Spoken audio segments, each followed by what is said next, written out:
Oh, what's up, everybody? It's your friend Cheap Loots. How you doing, man? Let's talk about my team. What other person do you know that's this cool talking about my team at 9:12 on a Saturday? Probably more than you'd like to admit, for sure. If my younger self could see me right now, I feel like he would be so disappointed. He's like, really? You live alone? You're in your early 30s. You're in your Sex and the City era, and you're recording my team videos at 9 o'clock. Tisk tisk.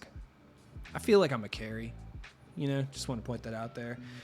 Anyways, let's talk about the market one last time in my team because really there's no reason to ever talk about it again after this unless they do something radical, which I don't think they're going to. I don't think we get any updates for the remainder of the game's lifespan, which isn't very long. They dropped the endgame packs, dropped the invincible packs, kind of crashed the market a little bit. In addition to that, we got some token updates as well, so that's going to cause I don't know, fluctuation. I wouldn't advise opening these packs. The reason I say that is because this endgame deluxe pack, I would say there's a 95% chance you're going to get James Harden, Julius Irving, Dwayne Wade, J.R. Smith. These are the guys that you're likely to get. Maybe Paolo at the absolute best. And then when it comes to the invincible pack, you're going to spend 1,000 tokens, and realistically, you're going to get Glenn Rice or Devin Booker, Anthony Edwards, Manu. Not to say these guys are bad in any way, shape, or form, but it's that's not why you're opening the packs. You're opening the packs to get Tracy McGrady or Shaq or Kristaps or obviously Manute Bull or Wemby, So, and they're not auctionable, so you can sell them anyway. The Season 8 and Season 7 update has been really cool, though. I've enjoyed that quite a bit, so if you missed out on any of these cards and you got the tokens, having them be 1,000 tokens is trash, though, because there's really no way to earn tokens, pretty consistently in this game right now. So if you're like me and you only have 1,600 and you want a bunch of these cards, there's not much you can do. I don't know why they're so expensive. The Dark Matter should be 500. The Invincible should be 500. The regular Dark Matter should be 300. Everything else should be under 250. It's just dumb that they're not. Some of them are 500, but trash. If you have the tokens, though, right off the bat, I would highly recommend going to pick up Rick Smits and Art Gilmore.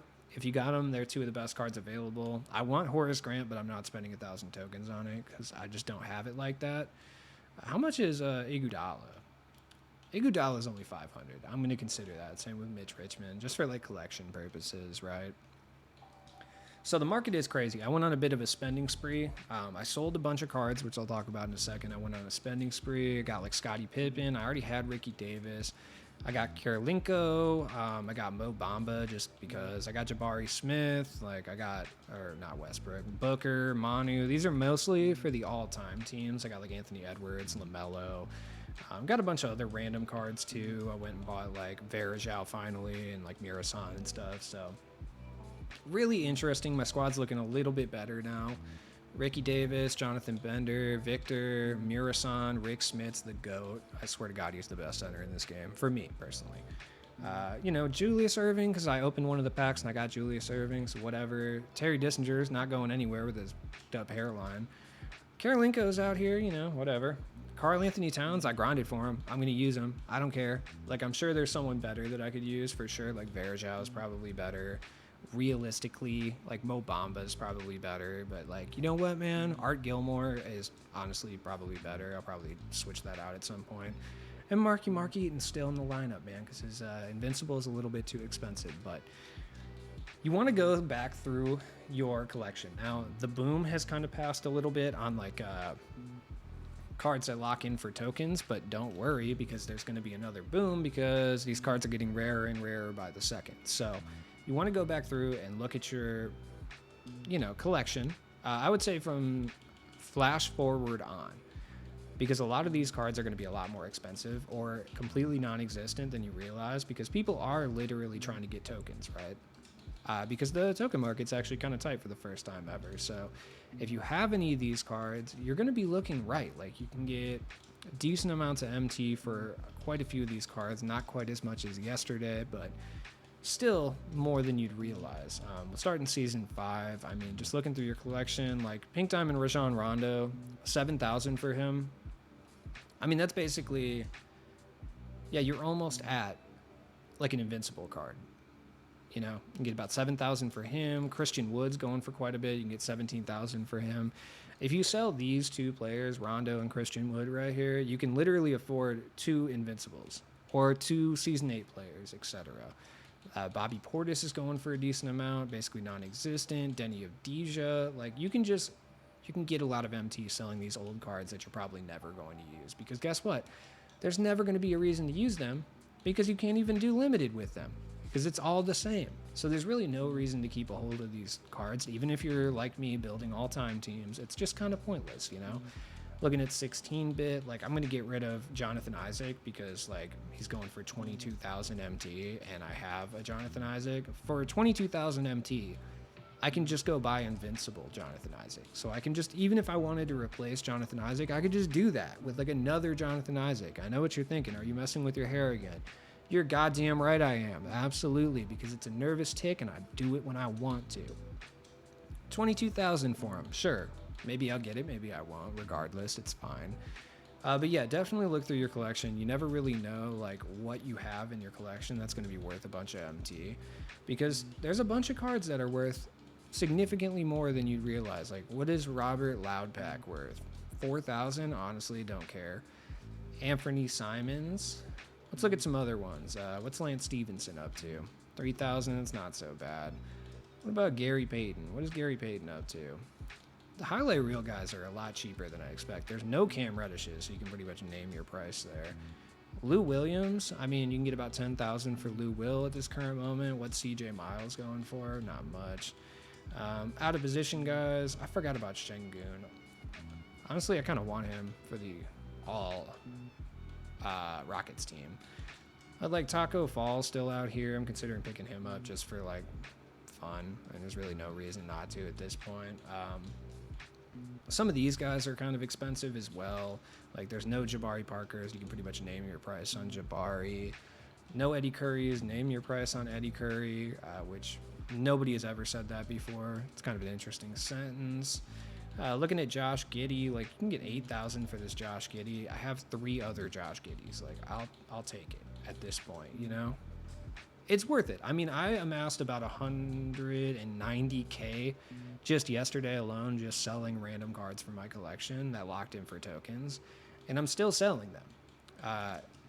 Every time I think I'm done, like I'll see another one that's going for a little bit higher than he should, and I'm just like, yeah, why not? Can't sell Karu God because he's the GOAT, but you also want to look at cards that were rarer within the sets as well. A good example would be this George Mirasan. Not a whole lot of people, you know, pulled this card in the first place. You want to look.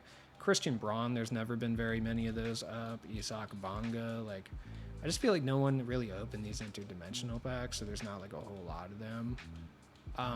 Ousmane Dieng, I've never run into these in the wild. You can get 15,000 for him. Not going to sell the GOAT Joe Ingles, but I could. This Allen Iverson, not very expensive, but you get the gist of it, right? Look through these collections. I mean, it doesn't really matter. How much is Robert Williams going for? 88K or 88K, 8,800 MT, which is fine. That's worth more than like I would have expected from him anyway. I feel like I'm talking about some of these like cards like like in a rude way, but like, dude, you don't need these. You're never gonna use any of these. Now, it doesn't really work that well for cards that don't lock into tokens, but you definitely want to look at your token lock-in cards because you're gonna have a good time. If you're wondering why I'm recording a video this late, I just came from something called Beer Olympics with the homies. And yeah, I had a good time. I don't really drink, but boy was living out here, you know? It's a good time. Shout out to the homies for sure. Now, from this point forward, there's not a whole lot to talk about in relation to my team. Besides like 2K24 news, but honestly, that gets so stale. And if you've been a part of the engagement farming on Twitter, you would have seen quite a bit of kind of news reels, you know, quite a bit of news channels pop up trying to get that Twitter check, which I explained this on stream earlier, but like the whole Twitter monetization thing is essentially a pyramid scheme. I don't mean to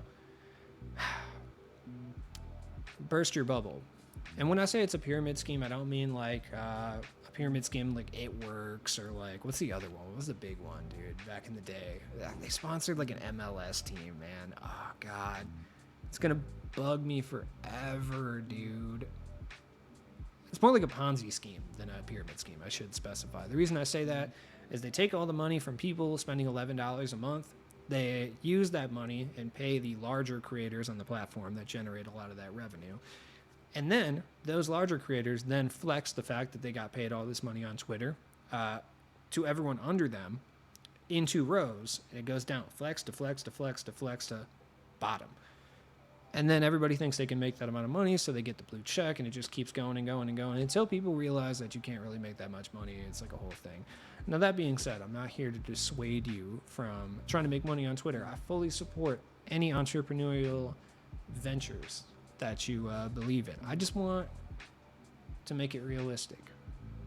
Like don't expect $500 Twitter payouts in the first couple months is basically what I'm saying. I'm trying to be reasonable, man.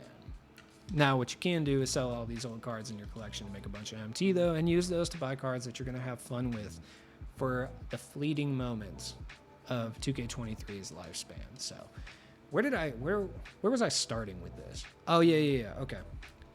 Because there's no My Team anything happening and barely any news until we get actual news, I'm going to be experimenting and dropping a different kind of content over the next couple weeks. I'm just going to put out whatever I feel like it. Just want you to be fully aware of that. I'm still doing the card art tier list. I just honestly got lazy. I'm still doing the wire character tier list just because.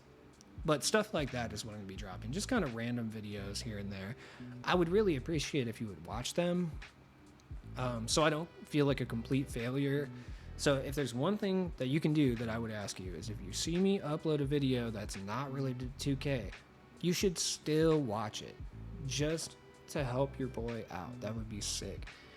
Anyways, it's been your friend Sheep Leads. I'm going to go watch Boardwalk Empire and sit in sadness for a little while. So I hope you have a good night. And just know that I appreciate you, man.